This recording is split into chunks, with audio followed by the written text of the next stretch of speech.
Well, it's all peace and hugs around here, yeah? Out there in the world, maybe not so much sometimes. I just showed up this morning to church. I'd put a sign out in front that said UCC, progressive faith. Someone tore all the letters off and threw them on the ground. Well, I don't want you to sigh and groan. I'd like you to go, oh, that's kind of cool. Because it's actually the best advertising we could have. Somebody rips off the sign and it's like, oh, well, I guess this church is doing something that's edgy and interesting, or else people wouldn't tear the signs down. So there's that side of it too, right?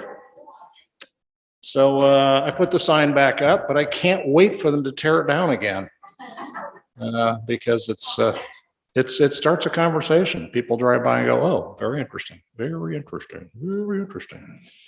So it's not all bad. And we lift up our prayers for the person, whoever it was. We offer up prayers of forgiveness, kindness, etc., for their healing and wholeness, whoever it was that did that. Years ago, when I was the founder and then the director of the homeless services organization in Palo Alto up north, I got involved in a problem that we had all of a sudden, because in Palo Alto, believe it or not, rich as it is, staggeringly rich as it is, believe it or not, downtown Palo Alto at the time had 3 Skid Row hotels. Really, the kind of hotels that you see in Skid Row in LA, where there's a bathroom down, no bathroom in a room, you have to go down the hall, little kitchenette downstairs, et cetera. So we had 3 of those in our town. And the only people who lived in them were people with very low incomes, many of them on disability, psychiatric disability, physical disability, veterans disability, et cetera. Many of them living off those checks. And the weird part was they were paying hotel occupancy tax. You heard of hotel tax, 10% on every room? They were paying that because if they stayed there more than a month, they didn't have to pay anymore. But what would happen is they'd run out of it. The folks that lived in these hotels had more month than money, right? So they could pay for 2 weeks maybe in the hotel, 3 weeks, but the last week they'd run out of money. They have to move out to the creek and live in the bushes, then move back into the hotel first of the month.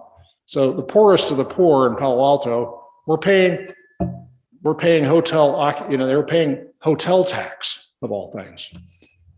Anyway, one day, one of the hotels, I woke up to realize, talking to folks who lived in the hotel, I woke up to the fact that these folks were about to lose one of the hotels because it had turned into a crack house and a dope den.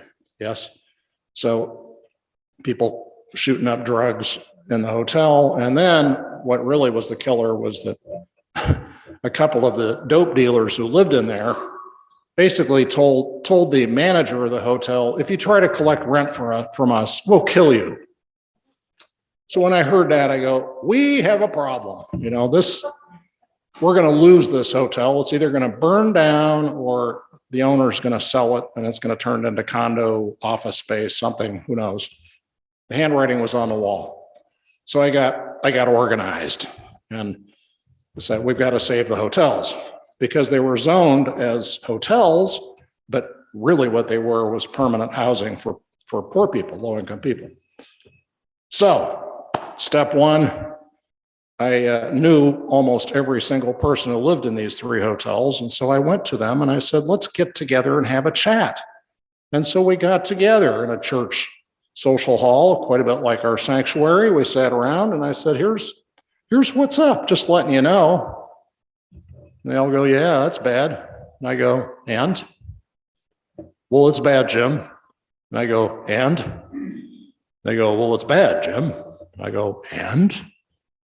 What you gonna do about it? To them.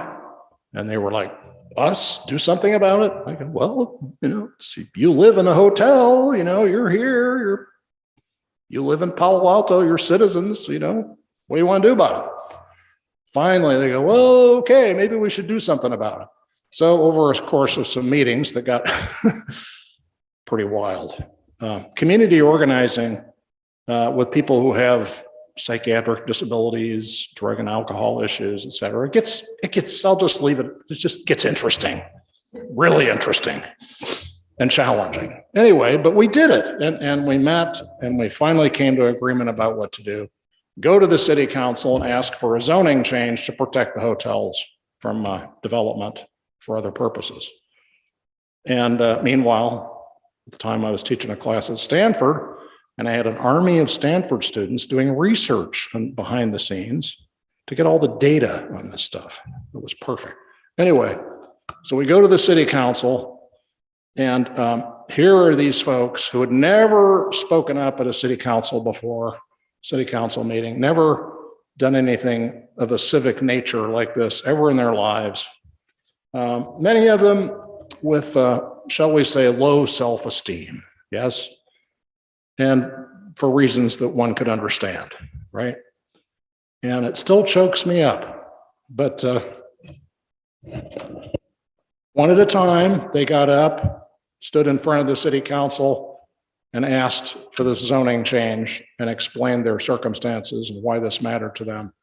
And I watched them change right there in front of my eyes, in front of everybody's eyes, including the city council members who were choked up themselves because they saw that these people had claimed their dignity, that these people were not poor people. These are citizens of Palo Alto like anybody else, citizens of this town speaking up and standing up for what they wanted to have happen. And they would walk back. I could just see the change. It was just watching people change, turning into people with pride and dignity. Wow. What a thing. I didn't expect that. That was not the agenda. But when it happened, I'm like, okay. Hello. Good morning.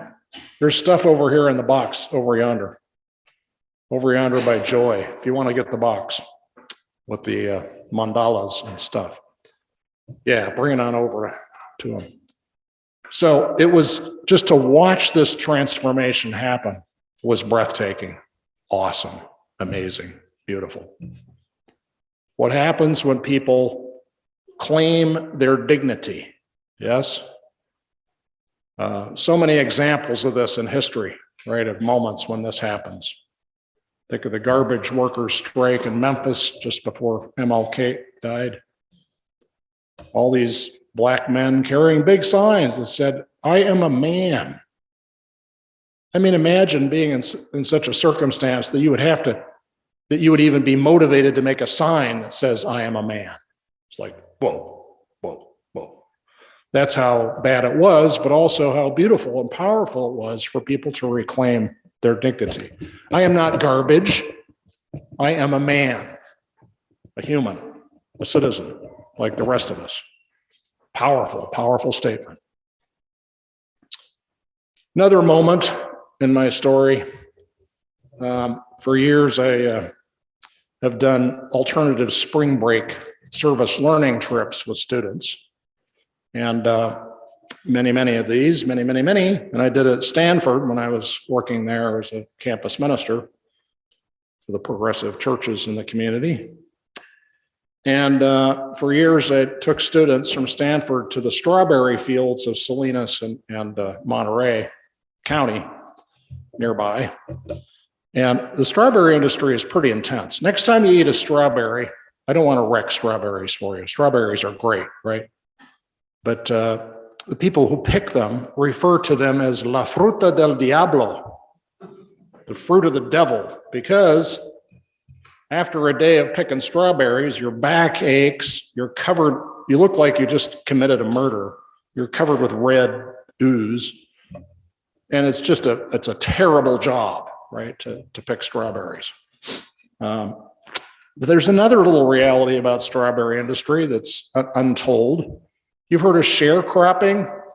Remember that from history back? It's like what happened after the Civil War and how the Southerners got revenge on Black people, turned them into basically indentured servants via sharecropping. You know, the landlord owns the land, rents it to the farm worker, who then takes all the risks, gets very little of the reward because the landlord controls the price of the crop. Still happening, friends, in the strawberry industry. Go to Salinas, Monterey County, and you will find that there are a bunch of former farm workers who have stepped up the ladder about that high and become sharecroppers. They don't own the land. They don't control the price of the product. They have no control over any of the decisions about how the crop should be raised. And they're in charge of paying for the labor. It's a mess. Anyway, I took my students out to a strawberry field and we met with a couple of guys who were sharecroppers. Hispanic men. It's an older guy and his son. His son did the traducción, did the translation for his dad. And my students, wonderful, amazing Stanford students, started asking questions and taking notes, right? Which they didn't have to do, but they did. They were Stanford students. They like to take notes. Anyway, it's very funny. I have to tell another story on Southern California. So a few years later, when I came to USC, I did this same trip. And I brought USC students to the strawberry fields. We wound up at the same place because the trip at Stanford that I started kept going. So I wound up at the same place with Stanford kids on this side and my USC kids on this side. Stanford kids are over here taking notes, very studious. USC kids are over here going, smiling. I go, oh my God, I just died laughing. I go, Southern California, Northern California. There's the difference. Stanford, they all ride bikes and they wear helmets to protect their brains. USC, they all ride bikes. Nobody wears a helmet to protect their hairdo. Excuse me for dissing Southern California. Anyway, so my students were all taking notes and asking very, very good questions. And then something started to change. These men started out talking kind of like this, kind of like looking down and looking kind of morose and sort of embarrassed about their circumstances. And then you could watch it happen. The farmers, as the questions went on, the farmers began to raise their heads and speak more clearly and with more dignity, because they realized that 20 Stanford students from Stanford University were taking them seriously and really wanted to know what they had to say and valued their experience and respected them. And they responded with chins up and stronger voices. And I lost it. I started weeping. And then I looked to the kid next to me, student next to me, and she was just bawling because we saw the same thing at the same time. You know, dignity, respect, bringing people back to dignity. So much of the conflict in this world has to do with this issue of dignity and respect. So many people feel like they don't have respect, that they aren't dignified, that they've been disrespected, dissed, as they say on the streets. And the result of that is devastating, right? Because, you know, how is it that we have this mayhem going on for decades in inner cities in America, kids killing each other, right? And the way it works is it's like you feel disrespected by society, by the wider world, but then the people you get mad at and shoot at are the people who disrespect you in your own neighborhood, because they're in front of you, right? They're the nearest adjacent disrespecters, right?